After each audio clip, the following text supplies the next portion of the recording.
use it and even weaponize it, because we're going to go there too, the way that women will be in an argument, oh, now you're not getting any. Listen. Oh, you made me mad? Well, now you're not getting this. Now I'm withholding. Now you can't have it. It's mine.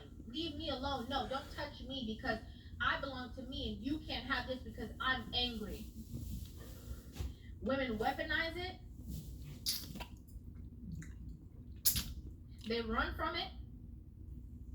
Figuratively and literally. Figuratively and literally, they run from it. So again, that would lead me to the conclusion that for women it is a want and for men it is a need. Bottom line, I don't see nothing wrong with that. I think that's a fair assessment. Wouldn't you guys say? Wouldn't you guys say that's a fair assessment? If you weaponize it, if you always trying to figure out a way that you can get out of the situation when it comes to sex, then that would make you feel like you don't need it. Well, you don't need it then. Because if it's something that's a need for you, when you angry, that's not you. That don't matter. I don't know about y'all, but I mean, for me, what does angry have to do with it? That's not even a part of the conversation. That is something else, sir. This sister is sharp. That is a different part of the conversation, sir. We will deal with that when we get with it. And most of the time, I'm going off on a tangent a little bit, but most of the time, preach. The argument that you have, if you actually want to solve things and resolve it, if you actually want to resolve the situation, what you should do is get in the bed, because it's going to be a lot easier to have that same exact conversation after all of that pent up tension has gone through the window. If we can't agree. If it was a need for you, you wouldn't weaponize it. I bet you she got a father and a mother in her life. You would say, okay, well, let's compartmentalize. Let's do this, let's do this, let's do this.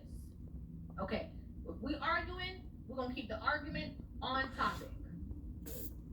If we arguing about who's cleaning the dishes, that has nothing to do with intimacy. Let's keep this apart. Now, if the argument is something that is connected to the intimacy, i.e. cheating, i.e. stepping out, i.e. trust broken, that's a completely different conversation. Completely different conversation. Duh. Okay? Duh. But a lot of y'all be mad that he left the light on all night, and then you talking about, oh, well, see, that's why I'm not giving you none. Okay, well, you didn't want to. You just looked for a reason. You were looking for a scapegoat. You found one. You were so happy when you found it because now you got out of it again. That means let me be quiet. Let me just be quiet. It is a want, not a need. That's my take. Okay? And again, even if you're just passing through the live stream, don't forget to hit that like button. The feminist was beating me bad, okay? It was all up on my head. I bet they was, sister. Okay? But you stand tall. You stand like a Jedi.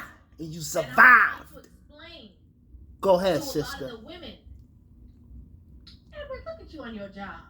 Thank you so much. Thank you so much, Edward, for being on your job. I appreciate this. Thank you so much. Make sure you guys like and subscribe to this channel. And again, yes, don't only just hit the like button. If you like the conversation, make sure you guys hit that subscribe button as well. Thank you so much, Edward. Thank you. I really appreciate that. So let's continue. Okay? A lot of these women that I was having these conversations with, they were really upset about it. Okay? They were really, really upset about got a vision, cut it to table. You know the rules. You definitely know how to fuck we play, you heard? Sometimes you just gotta listen. And I'm like, yeah, but if I was telling you to sleep around, you would have no problem with me. If it's your body, your choice, and you can sleep with as many men as you want to, and I was coming from that perspective and preaching that narrative to you guys would have no problem. But again, we're using marriage for the sake of this conversation because a lot of people are going to find loopholes if we don't use that. So we're going to talk about it from the marriage perspective. A lot of y'all be married, and if I'm saying that is a need, a necessity in your marriage, a lot of y'all, oh, my body, my choice, no, not fair, not this, not that, not, combative. If you want to be in a relationship with a man, okay, let's start there. Let's underline that. Let's put that in capital letters, in bold, and underline it. If you want to be in a relationship with a man, okay, emphasis, circle the man. You have to understand their nature, their mindset. You have to. You have to. You cannot walk in blindly to a job that you did no research about. You have no idea what the position is that they want you to be in. You don't know the criteria. You don't know nothing about the job. And they walk in there for the interview and they're asking you, what would make you a good suited person for this position? And you like, I don't know. They're going to say you're unqualified because you did not do your research. A lot of women are unqualified in relationships because they don't do their research on men as a whole and then on their own man. Don't know him. They know their homegirls to the T, but don't know their man. Mind you, their homegirl's not doing nothing for them. But you see that man? That man is providing provision, protection, leadership. The list goes on. But they don't know him like that. They know their homegirls. That's why I say if you want to be in a relationship with a man. Because I think there's a lot of women that have followed up this feminist mindset that in actuality cannot stand men so much they don't realize that they tipping over to the other side of the spectrum where their counterpart is actually a woman, but they're still trying to fit into a relationship with a man. But how can you fit into a relationship with somebody that you hate? How? How? How?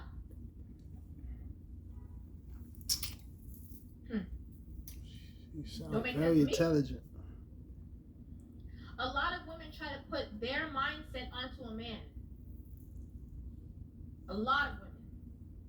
I see it happening over and over again. They try to make that man think how they think. No, you know what makes him special? It's because he's a man, he thinks differently. You think differently. That's what's so special about the situation, is that the two of you are two separate entities coming together, and two separate thoughts, when they come together, can create a greater thought process. But no, you want one thought process. We must protect this young lady at all costs.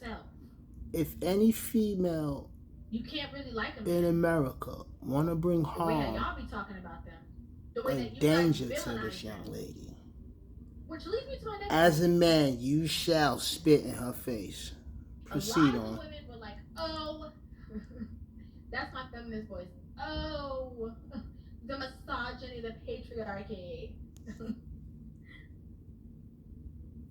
A lot of the women were like, oh, this is so toxic. This is toxic masculinity at its finest. Oh, I'm so sorry. You obviously don't know yourself and love yourself. You clearly have daddy issues because you love men and you put these men on a pedestal and you deserve to be this and you are this and blah, blah, blah, blah, blah. Go ahead, sister. And I said, and I do. I be knowing. The thing is, a lot of these women that come on, these feminists that are so upset, a lot of them come in swinging, and they think because you are speaking from a feminine perspective and speaking from a certain mindset. I mean, you get the drift. You men and you honor men. You get what it is. Gutter Vision, Gut Entertainment. Sometimes, you know, and because you're feminine, things got to be heard from a different perspective, from a different lane. And there's some woke women out here. This young lady's woke. Gutter Vision, Gut Entertainment. You know the rules. You definitely know how to fucking play. I don't gotta get around. If he was offended, my blood pressure don't gotta be high. I don't gotta she meant to be attended, yo. Well, I'ma check you.